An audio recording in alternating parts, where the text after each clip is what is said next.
Hello everyone, welcome back. I wanted to talk a little bit today about ego and exactly what it means and how harmful it can be to us if we want to achieve something. Ego to me means edging God out. I heard that a few years ago, and boy, if that isn't the truth, that's a perfect description of what ego is, edging God out. I find that some of the best mediums used to be the best mediums have failed now because their ego took over. Once we do something in life where we accomplish something really well, and we let our ego take over, where we start to think, boy, we're great, this is just great, I'm somebody, and we start to get a following. And many people do get following. People follow certain individuals that they feel very pulled to.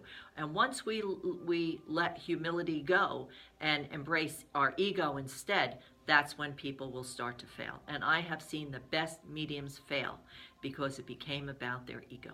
And that should never be, especially in this line of work. I'll use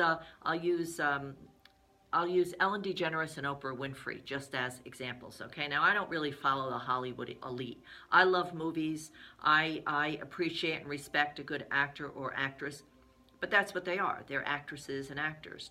When you get somebody or two people like Ellen DeGeneres or Oprah Winfrey, they're real. Okay, they're not acting, they're real. Ellen and Oprah both kept their humility, and that's why they succeeded as they did. I was personally interviewed by Gayle King, who's Oprah Winfrey's best friend. And I want to tell you that she is one of the loveliest people I have ever met. She is so nice and so completely normal. And in between breaks on our interviews, the phone would ring, and it would be Oprah calling Gayle. And they would, talk back and forth on the phone just like two friends would. They're real. And I really believe this is why people like them, like the Ellen DeGenereses and the Oprah Winfreys of the world, succeed, because they kept their humility, and that's so important. It's all about helping others to empower themselves. It isn't about the awards they're going to get or self-gratification or bringing attention to them. It's all about what they can do for others and for the world. And that's what's really important. And that's what is lost so often to so many, especially in dealing with the metaphysical. I have the pleasure of working with many outstanding mediums. Rose Van den Enden, who resides in Blue Ash, Ohio. She wrote the book, So You Want to Be a Medium, and we'll talk about that in another airing. But she's a wonderful medium. And she's just such a nice, normal person, as is Reverend Janet Nohavec, who I believe is one of the strongest female mediums in the world today. She's just amazing. Joe Scheel, who's a spirit artist. Rita Berkowitz, who is a spirit artist.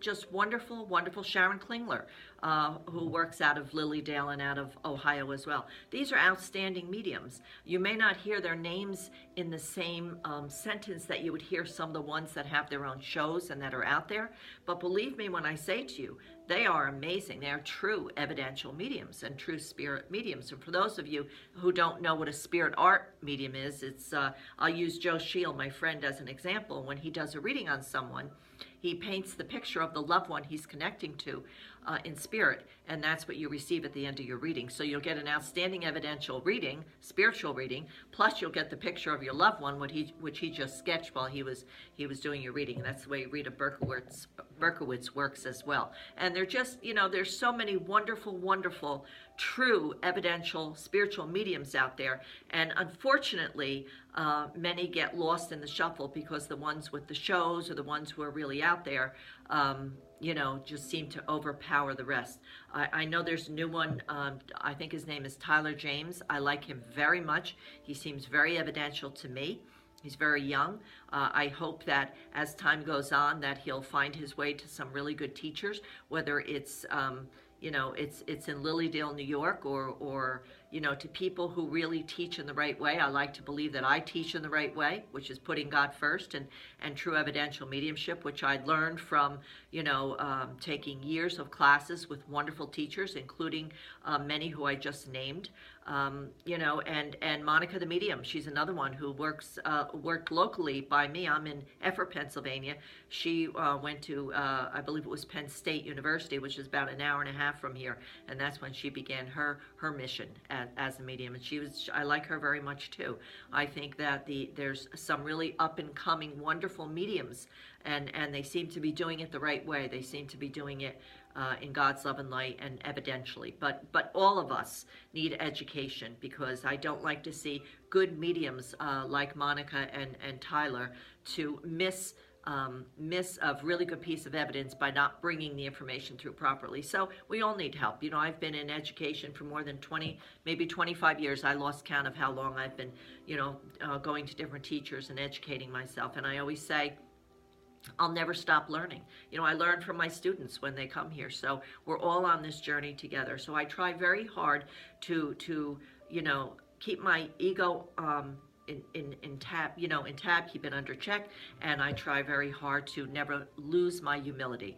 And by not losing my humility, for me, it means understanding and embracing the fact that this gift that I have, all is thanks to God. So when people come here and they say, "Oh, thank you so much, it was such a wonderful reading," and I say, well, thank you, I appreciate that you had a good reading, but thank God first and foremost, and thank your loved ones for pulling their energy in, because it's, I have this gift from God, but all information, this gift comes from God. So I always stick with my promise to God, which is trying to do and always trying to do this work in a way that's pleasing to my Creator.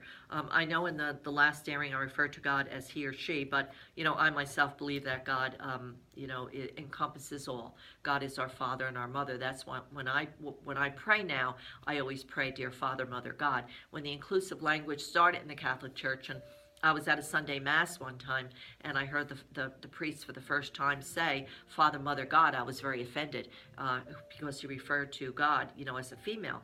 And a very good Catholic priest friend of mine said to me, "Why, Gloria, are you having such a hard time with the new inclusive language?" And I said, "Well, because, with the way we pray, our Father who art in heaven." And he explained to me, in a very human way that, by asking me, who creates life? And I said, well, God creates life. And when God creates life on earth, it's a male and a female, but the ultimate creator is God. So God is the ultimate creator. So then he asked me, can God create life without a male and a female? Of course, God can do anything.